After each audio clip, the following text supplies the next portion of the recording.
big part of Kirk Cousins' success in the Redskins' offensive success this last, 2 seasons now has been a pretty deep and explosive receiving core.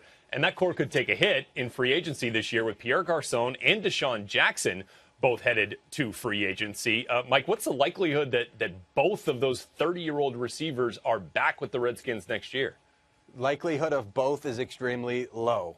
Likelihood of one is a little higher, but the problem is DeSean Jackson, even though he did say via the Redskins' own team website last week that he would love to stay with the Redskins, there are probably going to be more lucrative offers elsewhere from other teams. So if he's going to stay with the Redskins, I am assuming he's going to be turning down more money. And Pierre Garcon really believes that he's going to wind up getting some decent offers elsewhere. So Washington then would have to turn toward Jamison Crowder, who is an excellent young player, by the way, and I do believe that he has set himself up to take the next step with them, and they believe in him. They also believe in Josh Doctson. The problem with Doctson is he had a Achilles tendon issue during his rookie season, so he hasn't seen a whole lot of the field. So that's a lot of faith to be putting in him if they're going to let those two veterans walk. Mike, I can't see them letting both of them go. One of them, absolutely. Oh, and guess who's coaching in Los Angeles now?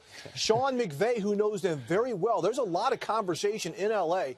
that Pierre Garcon, of the two wide receivers, could be joining the Rams because they do need a veteran guy who can run a bigger body for what they want to do on offense, and he's familiar with the system, so he can help coach this system to some of the younger players, especially a guy like Tavon Austin at this position. That's why I don't think they would duplicate a guy with DeSean Jackson, Tavon Austin, too much of similar type players.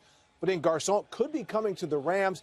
Jamison Crowder is a player they really want to get more repetition to, get him more involved in the offense. Will be interesting to see. I think, again, the Cousins contract could drive what they do in terms of letting one of these guys go, letting both of them go. But that would be a tough move to completely wipe out the veteran wide receiver core with those two speedsters and try to replace them in a division where you have got to score points to compete.